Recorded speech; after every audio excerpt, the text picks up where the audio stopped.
If you don't know me, my name is Michael. I run a very small YouTube channel and a small online business called Michael's Fish Room.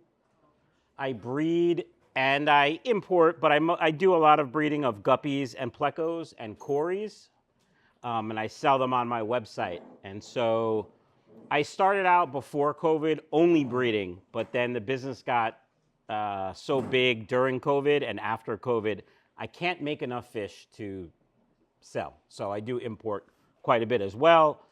But this came from all my experiences in breeding and making money in my fish room. So who am I? I'm just a dumb guy with a camera. I'm really not that smart. I don't have any college education in this, just me doing my thing. I've been in the hobby on and off for over 40 years. I have many breeding for profit tanks in my fish room. It used to say 60 because in my old fish room I had 60, but my new fish room that I'm building out now currently only has 26, but there's going to be more. I just don't know how many more because I don't know how many can stuff in there. So many tanks. There's my website where you can buy the fish that I breed and import, and my YouTube channel, Michael's Fish Room. So what do you need? What do you need to breed for profit? Well, you need a product. And it's not a fish. You have to call it a product. Yes, it's an animal, but don't think of it that way. You need something different. Something not readily available or unique, because everybody sells, the common strains of guppies and all the bristlenose plecos and all that. So you need something that people are going to want. You need something that's in demand. Obviously, the higher the demand, the easier it is to sell.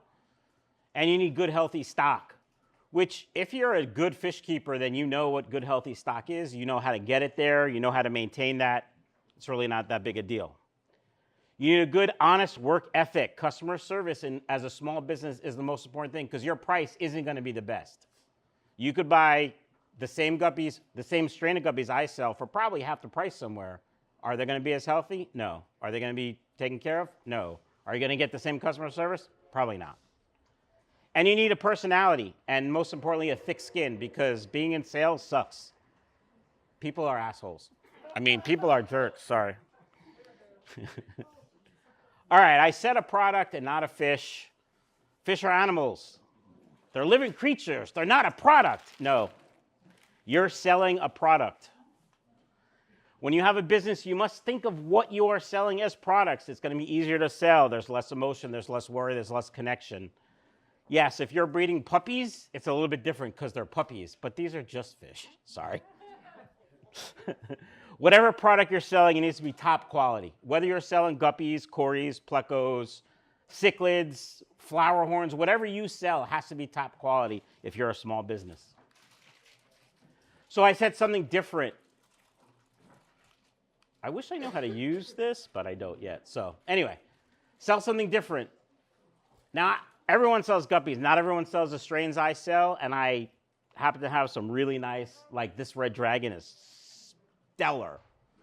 So you need something different. Healthy stock, unique strains, and it helps to rotate your stock, because if somebody has been to your website or been to your shop or you sell at swap meets, after 6 months, the same customers that come to you, there's nothing that they are going to want to buy. So it helps to rotate. You need a really good work ethic. I work pretty much 24 hours a day on my business. Yes, if somebody emails me at 11:30 at night, I typically don't answer. But if I see the email, I know it's there, and I have to answer it the next morning. So as a small business, your products are going to be more expensive than the big box stores. You're not going to be able to compete with the most pet stores, especially the big box ones. So you need something that stands out. You have to be honest. You have to have exceptional customer service. Do what you say and do it when you say it. If a customer calls me and if there's a problem and I say I'm going to refund something or I'm going to send them a replacement, you have to do it. And if I say I'm going to do it the next day, if I don't do it the next day, my word is garbage.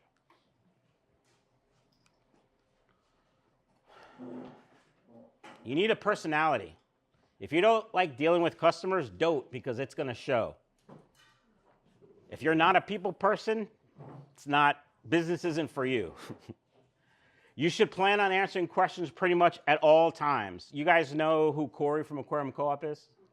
So I know Corey quite well. I've been friendly with Corey for, I don't know, 8 or 9 years. I knew him when he had like 5,000 subscribers. We used to talk every day about customers because people would email at, Sunday at 7:30 p.m.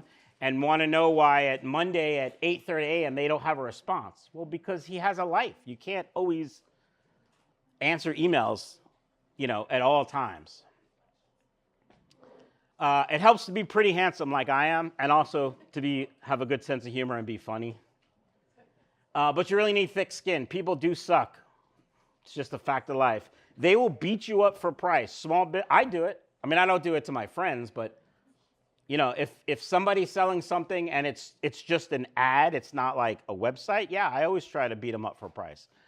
But people try to do that to me. It's a business with set prices on the website. And I can't discount, because if I discount for you, then you're going to tell her, and she's going to tell her, and she's going to tell him, and then I have to discount for everyone. And that's not fair, nor is that a good way to do business. People will definitely talk bad about you, just because. I don't know why, but they do. So you have to have really thick skin if you're going to be in business. And if you're breeding for profit, you have to think of it as a business. Everything is part of that business. So how do you make money? Well, sell it for more than it costs to make. Pretty easy, right? What are the costs? So you have the fish, the product, the water, the food for the fish. You got to heat those tanks. You need lights to grow the plants. You might have to advertise, gas to get to the post office or wherever you're buying fish or dropping fish off. If you have a website, there's costs involved with that. Fish room supplies, shipping supplies, just to name a few. So, I only buy fish at wholesale or I make them myself. I'll buy fish here at an auction and start breeding. Now, if you have a setup that you can breed in bulk, great. But if you have 1 or 2 tanks and you're trying to breed for profit, it's probably not going to work. So scale is the way to go. All right. Water. In this case, in my new house, I have a well, so the water is free. And also I have a septic system, so there's no sewer charge. And no water from the fish room goes into the septic tank. Do you guys have septic down here? Like, is that a thing? Yeah. Yeah, so you know why you want to put the water in the septic? Yes. Okay. Heat. So I heat the room. If you've seen any of the videos of my old fish room, I built a fish room and then started planning. The new fish room I was able to plan, so I insulated everything. I had outlets run where I wanted them, and it's a much more efficient room than my first one. So I have gas heat in the house, and I have a ventless gas heater in the fish room that's running all the time. The fish room is right now about 78 degrees, give or take. It's great. There's one vent in my old fish room and in my new fish room for heat. So when the heat's on in the house, that heat also heats the fish room. Of course, the heat hasn't been on in my house in probably a month, so that's fine.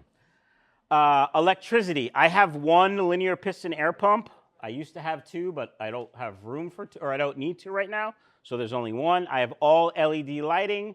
Very limited use of electric heaters. Currently, I have a heater in a tank with black rams, and there's a heater in one of the brine shrimp hatcheries because I have a poop ton of babies to feed. Otherwise, I wouldn't use any heaters. All that cost me about $40 per month in my new house. In my old house, it was a little bit more because I had 2 linear piston air pumps and some more lighting going on.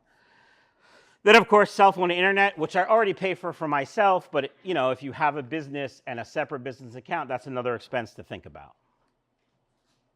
So altogether, we're talking about $90 a month for me to run my fish room in my new house. That's pretty inexpensive. Fixed costs, $90 per month. Then you got variable costs, advertising, donations, travel to clubs, and then, of course, the unexpected. Something happens, a tank breaks, some illness happens and I don't have the right meds, so now I got to order it. Meds are really expensive. You have to expect the unexpected. What other expenses are there? What else is there to worry about? You have to be a web designer. I know a lot about making websites just because I've had to play with my own. You have to be a photographer, know how to take really good pictures for a website, or know someone that knows how to take really good pictures. Videographer, obviously YouTube.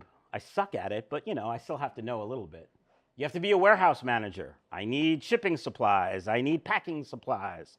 I need fish. Logistics manager. So here's a great story. I order fish from Thailand. They shipped to me on Thursday. They landed in LAX on Friday. Transshipper did what they did, and they arrived yesterday at PHL at 2:30 in the afternoon. But Southwest Cargo closes at 2, so I had to get them this morning. They opened at 6. I was there around 8. You have to think about these things when you order fish. And sometimes I can get them early Saturday, but if there's a problem in LAX or there's a problem with security or anything, it delays it. And then, my last order was supposed to come Sunday, but I couldn't get it till Monday. So these are all things you have to think about and plan. Technical support. Somebody has a problem placing an order on your website, you got to be able to figure that out, or else they're just going to go somewhere else. Marketing. I don't know anything about marketing.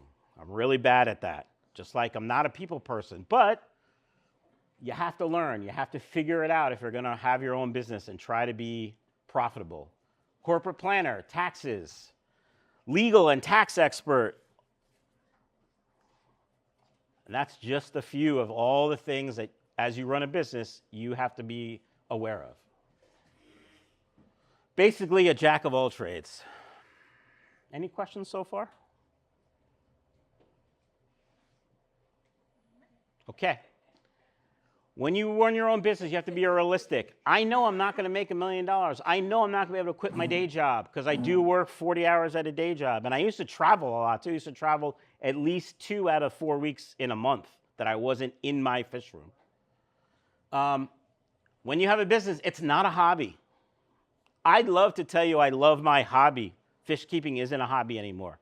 I do have 3 tanks not in my fish room that are like my hobby tanks. But really, they're not. I use them, I film videos with them, I talk about them. It's not really a hobby anymore. Being in business is not for everyone. Some people don't want the responsibility. Some people don't care about the extra money or whatever it is, but it's really not for everyone. Don't cut costs for the sake of quality. If you're a big box store, you can certainly cut costs and probably be okay, because people are just looking for the cheapest. When people buy fish from Michael's Fish Room, they're not looking for the cheapest, because I'm not the cheapest. I don't want to be the cheapest. I don't want to be the guy that's known as, you can buy cheap fish from him. I see some of the strains that I sell, I sell them right now for $30 a pair, plus shipping. But I see them for $20 a pair. I see them for $15 a pair. I also see them for $100 a pair, the same strains. What's the difference? It's the quality of the fish, the quality of how they're taken care of, and the customer service you're going to get. As you make money, as you're breeding for profit, you have to think about reinvesting. You can't just take that money and use it to pay the house bills or buy a new car or go on a trip to Japan or something. You have to think about investing. New equipment, new strains. Maybe you want to go to the guppy farm in Thailand and see what's up and make those relationships. So you have to invest in your business. Be honest with yourself before you start. If all of that sounds okay, but deep down you're not going to want to deal with people when they have a problem, stop. Don't do it.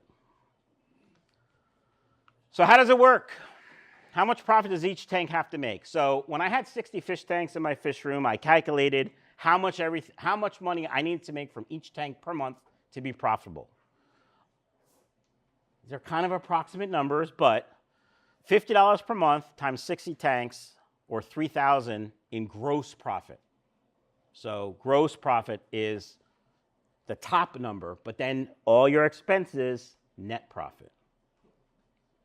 Some of the tanks were guppies only. Some of them were plecos only. Some of them were cories only. Very few were cories only, but some were. The real money makers, the real tanks that make me a lot of money, I breed plecos in and I breed guppies in. And I learned that from Corey from Aquarium Co Op watching his videos. It works though. Some produce no money at all. I do have certain tanks that are just hospital tanks or just grow out tanks. So the order that I got today, there were 5 or 6 bags, little tiny bags of one female guppy with fry in them. So if you're watching my videos, you know, fry, tender and delicious. They like to be eaten by their moms and dads. But they're little dollar signs swimming in that bag. So I wanted to get them out of that bag and into a tank. So now I have a whole tank. It's probably 50 fry in there. But I'm not going to be able to sell those for 2 months, 3 months. So that's a tank that's not making me any money. So the hospital tanks, breeding tanks, I try never ever to have an empty tank because the space is money. Does anybody have any questions? Do you separate out your males with females? No. I colony breed because that's what's easiest and it's worked for me over the last 8 years. I do occasionally take a female, a fat pregnant female, and put her in her own tank, let her drop fry in that tank, then put the female back in the colony to start another tank of babies. But I don't separate them. How do you roll your start overhead to the prices? How do I? Rolling your overhead start into your price. So what I did when I first started was look at what other people were charging for guppies and started there. And then I backed in my expenses to see if I was still making money. How do you handle disease and stuff there? Good question. So when you import guppies from overseas, it's a little bit different than buying guppies from me or from anywhere here in our water. I use a lot of salt in my quarantine, and then I use some other meds. I have videos on it on my website as well for my quarantine, but every fish that comes into my fish room gets quarantined and gets preventive medications. So if I buy fish from here that look perfectly healthy, they will be quarantined and they will get preventive medications. I also, this is really important when you have multiple tanks, try not to use the same net without a bleach dip first. I'm not sure what state you're from. New Jersey, the best state. And I'm not sure what the rules are here in Maryland either, but because it's a business and claiming taxes, and that's like very public to the government, does that mean like you also need to be like certified or registered with like your local parks record? So it's a real business. I have a business license. I have a tax ID. I pay taxes. Well, I haven't paid them, but I'll pay them on Monday, on the 15th, but yeah. So that's kind of the difference between a hobby and a business.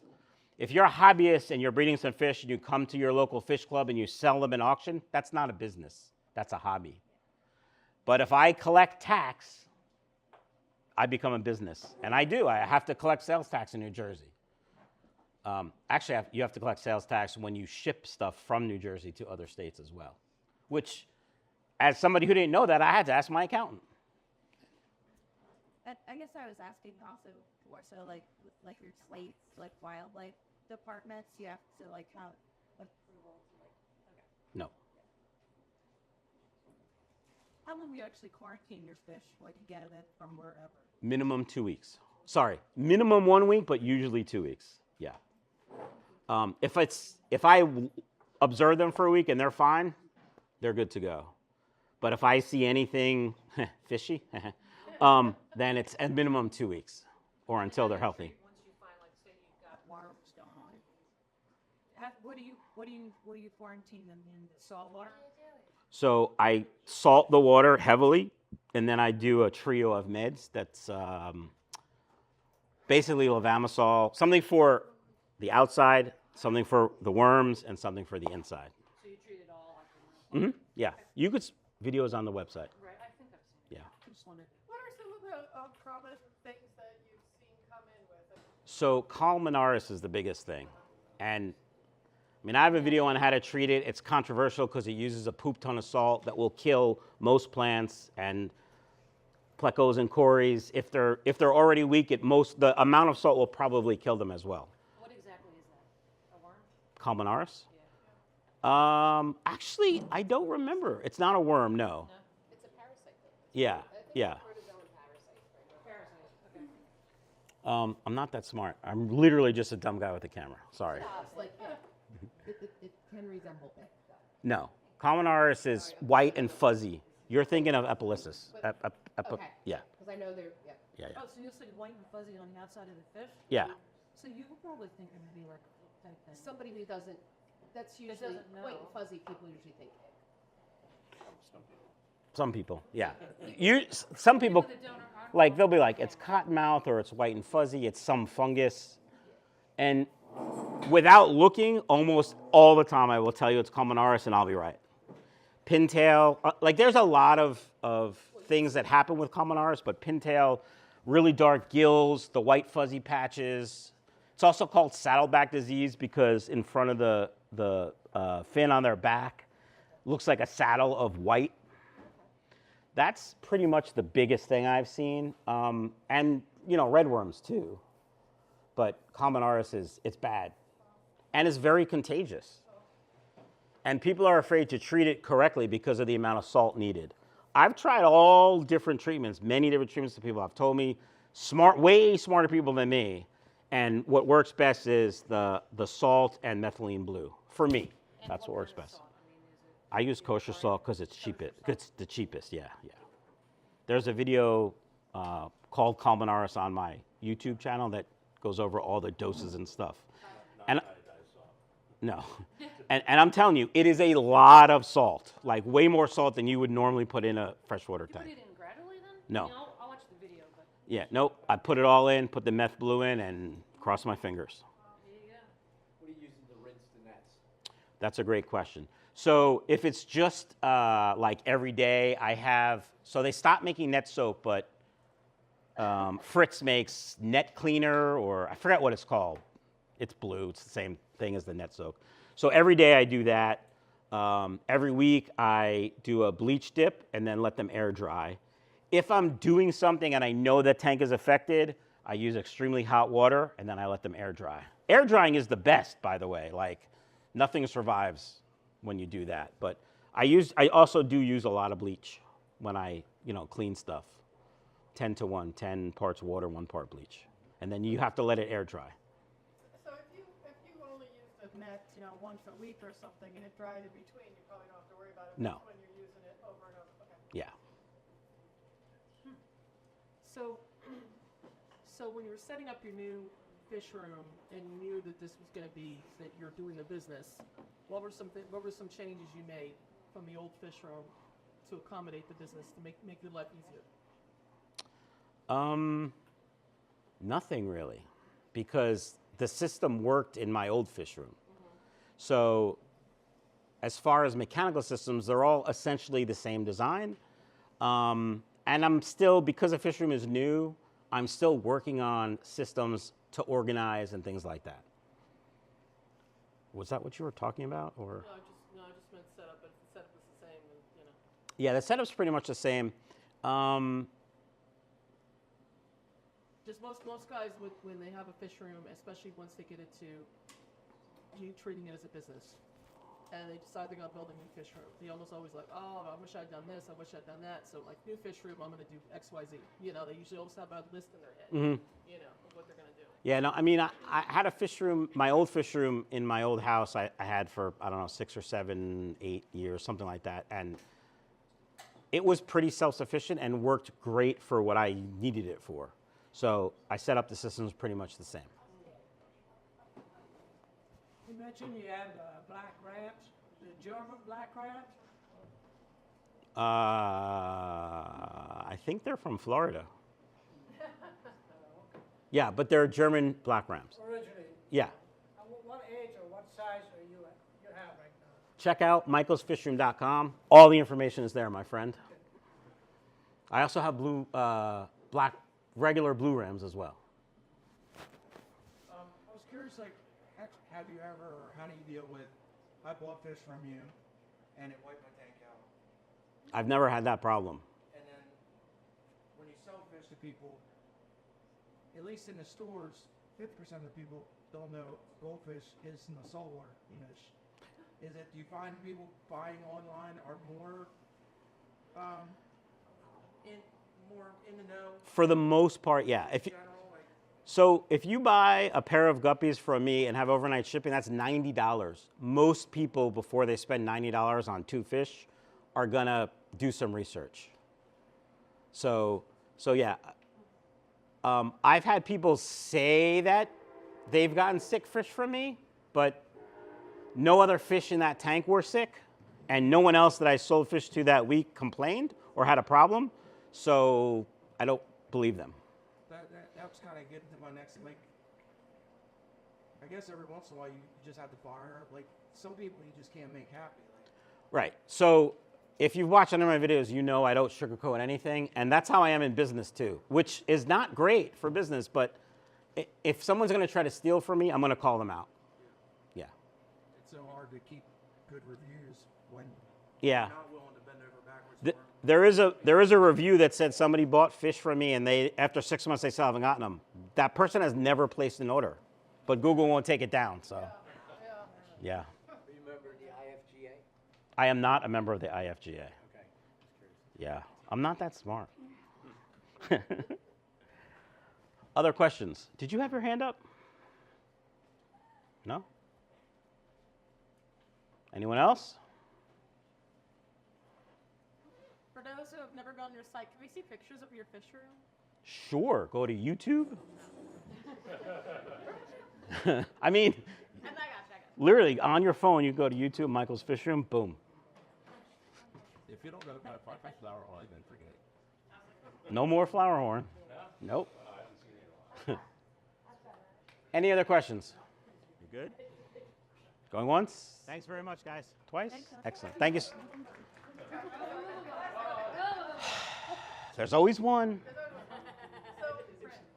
do you find that fish can look perfectly healthy and, like, they say ick is always there, and the fish have it, but they're healthy, and then they get stressed and it all comes out? Ick isn't always there. Yeah, I thought the same thing, but do you know Lisa from SuperCichlids? Yeah. She had a very bad ick problem a couple years ago in the store, and she did all the research, and she said ick is not always there. So, for the most part, I won't ship a fish if it doesn't look right. Like, yeah, I miss some things, but just 2 weeks ago, I had somebody bought 6 skunk cories, and one of the cories looked like it had a little fuzzy stuff on it, one of its barbels. So I said, I'm going to hold off shipping for a week to see. That fish died the next day. So I refunded his money and said, hey, I'll have 5 for you in 2 or 3 weeks if you still want them. Because as a small business, I know that my quality has to be better than everyone else's. So I took that loss, and that was that. And it's not worth getting a bad reputation over. No. And I probably would have shipped his order of 6 in 2 separate bags. So 3 probably would have died, because when you ship fish, when one fish dies in a bag, usually it clouds the water, and there you go. So, you know, but I know people that would have only shipped 5 and refunded just 1. Well, Corey's like to be in groups of 6. I don't know what else he has in his tank. So, yeah. But he appreciated my honesty. So, yeah. Okay, anyone else? Do you ever have people come to you to pick up fish? Yes, we can meet at a local Wawa. Nobody comes to my house. Oh, that's good. People are crazy. So when people say like they like this one particular tail, do you actually pick that one fish out? No. It's too much, right? Yeah, yeah. It's a product. Product. Yeah. So I sell a lot of mutt guppies. You guys know what mutt guppies are? So I sell a poop ton of mutt guppies every week. And sometimes people say, can you get me all red ones, or can you get me all blue ones? And I always say, I'll try. And I usually try it because that's not that big a deal. But, you know, yeah, if someone's like, oh, I saw this fish in a video of yours, can I have that one? No, you can't. Sorry, it's gone. Any other questions? I know that I watched the videos, but you do clear bottoms, correct? You don't put any Bare bottom, yeah. bare bottom? Yep. I mean, unless it's a pleco tank, then there's caves, but. And what kind of like filtration system are you using? So I use all sponge filters, and I have an auto water change system, so 10% every day in the tanks while I'm sleeping. Actually, it's more than 10% now because water's free. And the temperature is always the same in all the tanks? No, the temperature of the room is pretty much the same, but the temperature that comes out of the ground from the well is different, but I have a valve that the temperature stays pretty much the same, depending. But in my fish room, the tanks that are on the top shelf are about 3 degrees warmer than the tanks on the bottom shelf. Yeah. And you heat the room, not the I heat the room, yep. Gotcha. Any other questions? You mean what company? Yeah. Either UPS or USPS. I mean, I use both. I like UPS better because typically it's a better service, but USPS is easier to deal with when there's a problem. And they give free boxes. Yeah, yeah. Any other questions? You good? Good. Thanks very much, guys.